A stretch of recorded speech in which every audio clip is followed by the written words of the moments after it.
अरे वाह, बारिश आ गई। इस बारिश में मुझे भीगने का बहुत मन है। जरा बाहर जाकर भीग कर आती हूँ। ओ कल्लो माई, मैडम कहाँ बारिश में भीगने को चल दी। बारिश हो रही है तो पकौड़े तो खाएंगे मैं और माँ जी। तो जरा बनाकर लाओ, और हाँ, जरा प्याज के पकौड़े बनाना। दीदी, मैं अभी तो कपड़े धोकर आई हूँ, अब पकौड़े बनाने जाऊं? आप बना लो, मैं भी खा लूंगी। सुबह से आपने कोई काम थोड़ी किया है। क्या बोली तू? दोबारा से मेरी गोरी बहू से कुछ कहा ना तो तेरी टांगे तोड़कर हाथ में दे दूंगी। जाकर पकौड़े बनाकर ला, हम दोनों के लिए। बड़ा आई हमें सुनाने वाली। एक तो गरीब घर से है, ऊपर से कलूटन, हम पर हुक्म चलाएगी। ये सुन अमृता की आंखों में आंसू आ जाते हैं और वो रसोई में चुपचाप सास और गोरी बहू के लिए पकौड़े बनाने चली जाती है और लाकर उन्हें खाने को देती है। सिर्फ पकौड़े? अरे तुम्हारे दिमाग में भूसा भरा है क्या? जब पता है बारिश का मौसम है तभी पकौड़े बन रहे हैं तो चाय भी होनी चाहिए ना। और ना ही चटनी दी, बस पकौड़े लाकर पकड़ा दिए।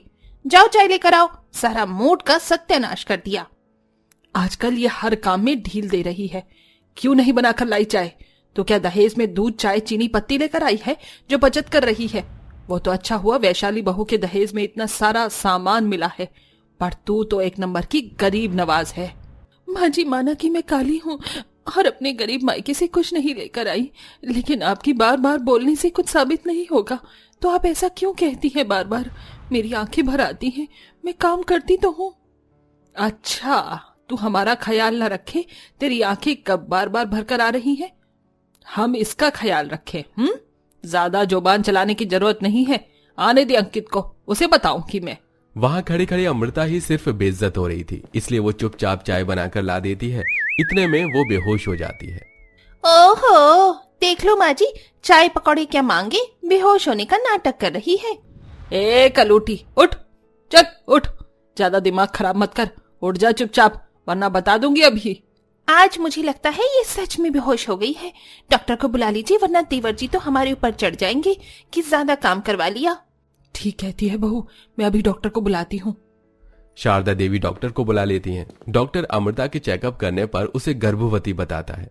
उसी वक्त अंकित आ जाता है और ये खबर सुनकर खुश हो जाता है। अरे वाह, मैं पिता बनने वाला हूँ माँ, आपने सुना, आप दादी बनने वाली हैं। हाँ सुना मैंने, तेरी काली बीवी काला बच्चा करने वाली है।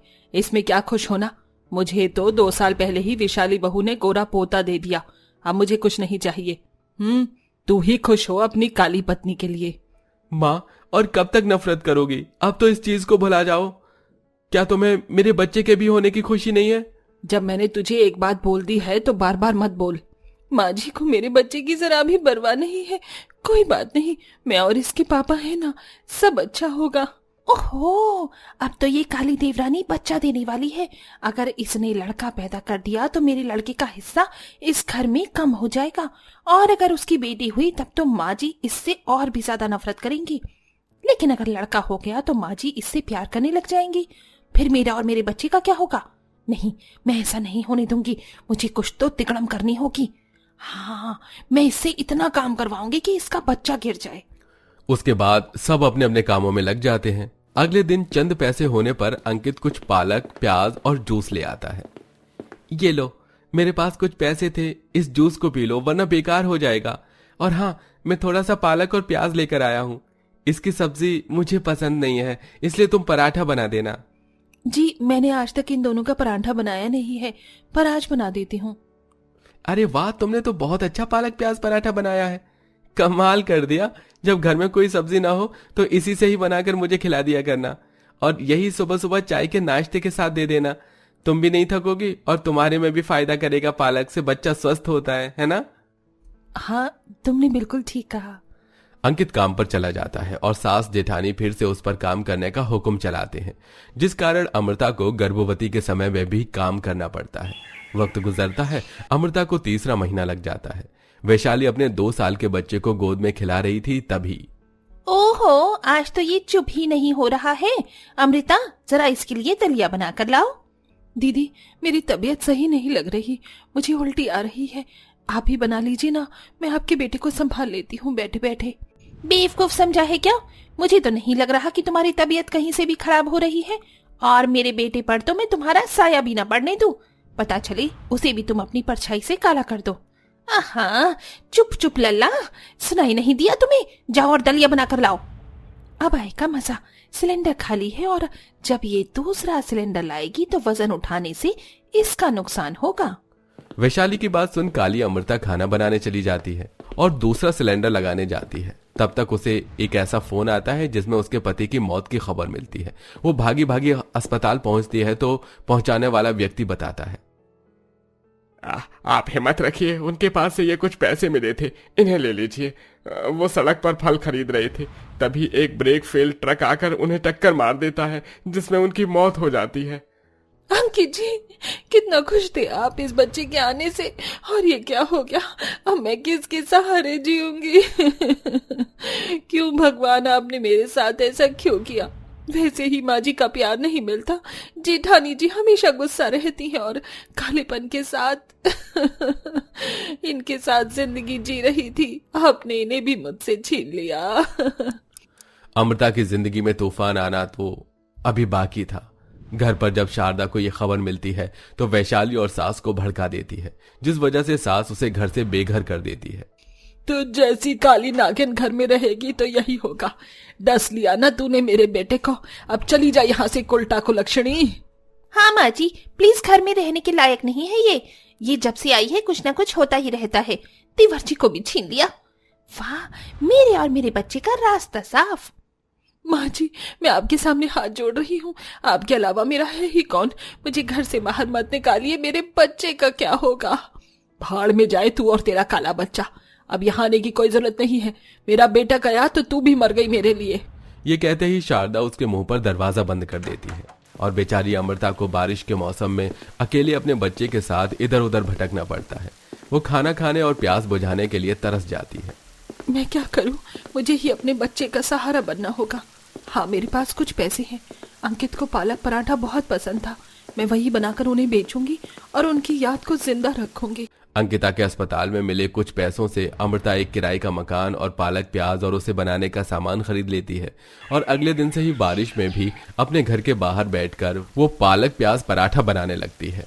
आइए आइए, पालक प्याज पराठे को चखिए, पसंद ना आए तो पैसे वापस। सिर्फ 30 रुपए के 2 पराठे, 30 रुपए के 2 पराठे। बारिश में पालक प्याज पराठा खाकर मजा लीजिए।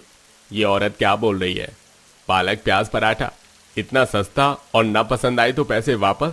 चलो खाकर देखते हैं। वैसे भी बारिश में ये सब खाने का मजा ही अलग है। हाँ, मैं भी खाना चाहती हूँ, वैसे भी बहुत भूख लगी है और जेब में 30 रुपए हैं। सुनिए, जरा मुझे पराठा दीजिए ना। जी लीजिए। अमृता के पराठे देने पर लोग वो पराठा खाते ही पसंद कर लेते हैं और बार बार मांगते हैं, जिससे धीरे धीरे बारिश में भीड़ जमा होने लग जाती है। मुझे तुम्हारे हाथ का पालक प्याज पराठा बहुत पसंद आया। मुझे 10 पराठे पैक कर दो और 1 प्लेट और खाने के लिए दे दो।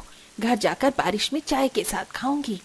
और मुझे भी दे दो, मैं तो रोज ले जाऊंगी। जी जरूर। शुक्रिया भगवान जी, आपकी कृपा से मेरा पालक प्याज पराठे का काम चल गया, जिससे मैं अपने बच्चे के लिए 2 पैसे जोड़कर उसके आने की तैयारी कर पाऊंगी। इस तरह धीरे धीरे अमृता का पालक प्याज पराठे का काम जमने लगता है और अब वो 2 औरतों को अपने रेस्टोरेंट में हायर कर उनसे पराठे बनवाती है। उसका 9वां महीना आ जाता है। पेट में तेज दर्द हो रहा होता है कि सास अपनी बहू को ढूंढते हुए पहुंच जाती है। मुझे बहुत दर्द हो रहा है। रीना, मीना, अब मेरा क्या होगा? मेरे बच्चे के साथ कोई नहीं है। बहू बहू, मैं आ गई हूँ, मुझे माफ कर दे। मैंने तेरे साथ बहुत गलत किया है। तेरे जाने के बाद तेरी जेठानी ने मुझ पर बहुत अत्याचार किया। प्रॉपर्टी के कागज सारे अपने नाम करवा लिए और मैंने वो सब सह भी लिया, क्योंकि मुझे मेरे कर्मों की सजा जो मिल रही है। अब मैं तेरे पास आ गई हूँ, तेरे बच्चे को कुछ नहीं होने दूंगी। सच माँ जी, आप आ गई है मेरे पास तो मुझे विश्वास है सब कुछ अच्छा हो जाएगा। मीना, तू रेस्टोरेंट को संभाल, मैं इन्हें अस्पताल लेकर जाती हूँ। ये सुन मीना उसके पालक प्याज पराठे के रेस्टोरेंट को संभालती है और शारदा अपनी बहू को अस्पताल लेकर आ जाती है, जहां उसका प्यारा सा बेटा होता है और अब वो उन दोनों को बहुत प्यार करती है। घर में बड़े बेटे को अपनी माँ और छोटी बहू के अत्याचार का पता चलने पर वो वैशाली को घर से बाहर निकाल देता है, जिसके बाद उसकी अकल ठिकाने आती है और वो भी अस्पताल में माफी मांगने आती है। माँ जी, देवरानी जी, आप दोनों मुझे माफ कर दीजिए। देखो ना, निकेतन मुझे पुलिस के हवाले करना चाहते हैं। मुझे अपनी गलती का पछतावा है। सब मैंने प्रॉपर्टी के लिए ही किया था। आप दोनों मुझे माफ कर दीजिए, पर ऐसा मत करवाइए, मुझे जेल नहीं जाना। बिल्कुल ठीक किया निकेतन ने, लेकिन मैं उससे बात करूंगी। अगर तुझे अपनी गलती का पछतावा है तो। इसके बाद जेठानी को भी अपनी गलती का एहसास हो जाता है और शारदा अपनी बहू और पोते को घर में वापस ले आती है और उन्हें बहुत प्यार से रखती है, जिसके बाद सब खुशी खुशी रहने लगते हैं और अमृता का पालक प्याज पराठे का बिजनेस भी उसके पति के नाम पर तेजी से चलने लगता है। इस तरह आप देख सकते हैं इतनी परेशानी के बाद भी बारिश में काली देवरानी मेहनत से पालक प्याज पराठे का बिजनेस जमा लेती है। क्या आप भी इस कहानी से सहमत हैं? जब नारी पर उसके बच्चे की बात आ जाए तो वो हर मुश्किलों का सामना अकेले कर लेती है, उसे किसी भी सहारे की जरूरत नहीं पड़ती। कमेंट करके हमें अपना जवाब जरूर बताइएगा।